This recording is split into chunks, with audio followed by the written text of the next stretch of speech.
ताफू खान साहब कौन थे, क्या थे। हिंदुस्तान में जिस तरह इनके चर्चे थे वो ज़बान ज़दे आम है, और आज भी जब ये दुनिया से रुखसत हुए हैं तो वहाँ के बड़े बड़े म्यूज़िक कंपोज़र ने इनको डेडिकेट किया है।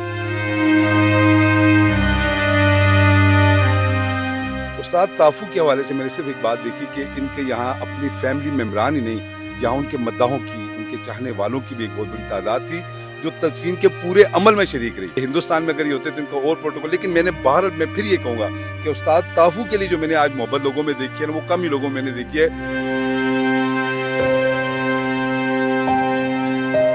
जी अस्सलाम वालेकुम नाज़रीन, मैं हूं आपका मेज़बान इर्तज़ा भट्ट। नाज़रीन, इस वक्त मैं करीम ब्लॉक के शहनशाह कब्रिस्तान में मौजूद हूं और यहां पर म्यूज़िक के बादशाह जनाब अल्ताफ़ हुसैन उर्फ़ ताफू खान साहब जो है उनकी आखिरी जो है रसूमात अदा कर दी गई हैं। आखिरी आराम गाह है जिनकी अकब में हम लोग खड़े हुए हैं। ताफू खान साहब कौन थे, क्या थे, शायद न्यू जनरेशन इतना नहीं जानती, लेकिन जो पुरानी जनरेशन है वो इनका नाम बखूबी जानती है। हिंदुस्तान में जिस तरह इनके चर्चे थे वो ज़बान ज़दे आम है, और आज भी जब ये दुनिया से रुखसत हुए हैं तो वहाँ के बड़े बड़े म्यूज़िक कंपोज़र ने इनको डेडिकेट किया है। हमारे साथ सीनियर रिपोर्टर अब्बास साहब मौजूद हैं, इनसे पूछेंगे जनाब कि आज कब्रिस्तान में जब आप यहाँ पर आए हैं कौन कौन सी शोबिस शख्सियात यहाँ पर आई थी, और क्या ये कहा जा रहा है जनाब कि उनकी ये आखिरी ख्वाहिश थी कि अपनी अहलिया के साथ तदफीन की जाए।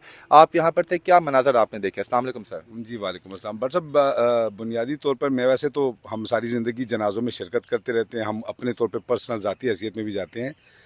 एक बात मैंने आज जनाजे में एक मुख्तलिफ देखी, वो मुख्तलिफ बात ये थी कि लोग आते हैं, नमाज जनाजा अदा करते हैं और भाग जाते हैं। ऐसे ही है ना। उस्ताद ताफू के हवाले से मैंने सिर्फ एक बात देखी कि इनके यहाँ अपनी फैमिली मेम्बरान ही नहीं, यहाँ उनके मद्दाहों की, उनके चाहने वालों की भी एक बहुत बड़ी तादाद थी जो तदफीन के पूरे अमल में शरीक रही।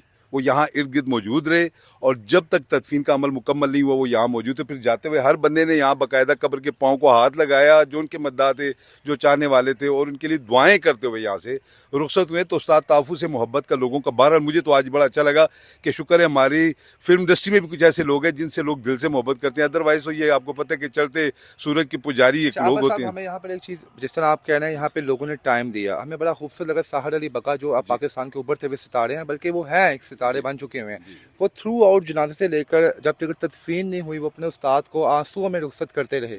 तो क्या समझते हैं जब तक ऐसा उस्ताद और शागिर्दी का रिश्ता बरकरार रहेगा, टैलेंट पैदा होता रहेगा पाकिस्तान में? जी बिल्कुल जी, जब तक हम अपने उस्तादों की इज़्ज़त करते रहेंगे जी, आपके मुल्क में चाहे आप किसी भी शोबे से ताल्लुक़ रखते हैं, चाहे आप मौसीकी से, फ़नून लतीफ़ा से ताल्लुक़ रखते हैं, चाहे आप फ़न व अदब से ताल्लुक़ रखते हैं, चाहे आप इंजीनियरिंग से ताल्लुक़ रखते हैं, चाहे आप किसी भी शोबे से ताल्लुक़ रखते हैं, कामयाबी और उसमें आगे जाने का एक ही कुलिया है, अपने उस्ताद की इज़्ज़त करें, अपने उस्ताद से मोहब्बत करें, और जिन्होंने अपने असातिज़ा की मोहब्बत की है आप वो देखें आज दुनिया में कहाँ मौजूद है। अच्छा भाई, ये कब्र के बारे में थोड़ा मैं बताएं कि शहनशाह कब्रिस्तान में मौजूद हैं, ये साथ उनकी अहलिया की कब्र है, किसकी कब्र है, और जनाब क्यों उनकी ख्वाहिश थी जनाब के अहलिया के अकब में जनाब उन्हें उनकी रसूमात की जाए? देखिए जी, बुनियादी तौर पर जाहिदा बेगम जो हमें बताया गया कि उनकी अहलिया का नाम था, जिनके पहलू में वो दफन है, और आप उस कब्र की अगर वो देखें ना कि उन्होंने आधी कब्र काट के तकरीबन जो है वो यहाँ उनको दफन किया, तो अगर कोई बाहर का होता तो मुमकिन ही नहीं था।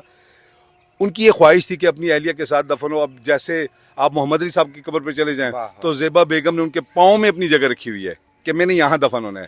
तो ये बहुत सारे लोगों की ज़िंदगी की ख्वाहिश होती है कि ज़िंदगी उन्होंने जिस अपने जीवन साथी के साथ गुजारी है, मरने के बाद भी वो इकट्ठे ही नहीं और फिर क़यामत के दिन इकट्ठे उठें। तो हमारी तो ये ख्वाहिश है कि ये दोनों हमारे बुजुर्ग जो हैं वो क़यामत वाले दिन हंसते खेलते उठें और इसी तरह आपस में जो है वो जन्नत में भी रहें। शाबाश भाई, नो डाउट पाकिस्तान में जिस तरह चाहने वालों ने उनको अकीदत दी है वो सबके सामने है, लेकिन जिस तरह आज हंसराज हंस साहब का और जो बाकी वहाँ के जो म्यूज़िक डायरेक्टर्स हैं और सिंगर्स हैं जो उन्होंने वीडियो पैगाम बनाया कि काश ये ताफू खान साहब हिंदुस्तान में होते और हम उन्हें बताते कि जनाब किस तरह रुखसत किया जाता है दुनिया से, तो क्या समझते हैं अगर यही रसूमात हिंदुस्तान में आज अदा की जा रही होती तो वहाँ पे क्या लेवल होना था और यहाँ पर क्या लेवल हुआ है? देखें, एक बात तो बहरहाल ये तय है कि चूँकि हम लोग ज़रा गाने बजाने को अच्छा नहीं समझते, हमारी ज़िंदगी भी गाने बजाने के बगैर नहीं होती।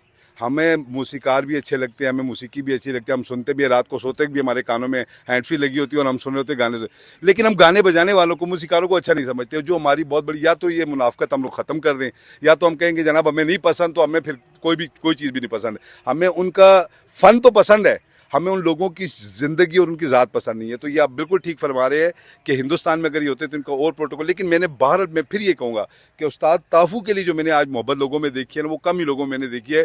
تقریباً تمام فلم انڈسٹری یہاں موجود تھی. یعنی چونکہ ہم لوگ عام لوگ تو نہیں جانتے ڈائریکٹرز پروڈیوسرز کو موسیقاروں کو, تو وہ تقریباً سارے لوگ موجود تھے. اداکار بھی بہت بڑی تعداد میں, سنگرز بھی بہت بڑی تعداد میں یہاں موجود تھے. اور ہر شخص کا ایک ہی کہنا تھا کہ اب استاد تافو مر گیا تو آپ یہ سمجھیں کہ موسیقی کو جو زوال پذیر ہے ہمارے پاکستان میں اب مزید زوال پذیر ہوگی. اور ایک گلوکار صاحب کا میں نام تو نہیں لوں گا, انہوں نے تو یہاں تک کہہ دیا کہ اب آپ کے پاس رہ دے کہ صرف ملکو ہی رہ گیا, اب اس کو ہی سنیں اور اس کو ہی آپ بڑا احترام مانیں. جی ناظرین, عابد صاحب کی گفتگو آپ نے سنی اور بڑا ہی خوبصورت لمحہ ہے جناب کہ اپنے بیوی کے پہلو میں جناب تافو خان صاحب نے یہ خواہش ظاہر کی کہ مجھے یہاں پر دفنایا جائے. اللہ پاک دونوں مرحومین کو بخشش فرمائے اور انہیں جنت الفردوس میں اعلیٰ مقام عطا فرمائے. یہ ان کی جو قبر ہے یہ شہنشاہ قبرستان کریم بلاک میں ہے. اگر آپ ان کے چاہنے والے مداح ہیں تو یہاں پر آئیں اور ان کی قبر پر آ کے فاتحہ خوانی کریں. ساتھ ہی مجھے اجازت دیں, اللہ حافظ.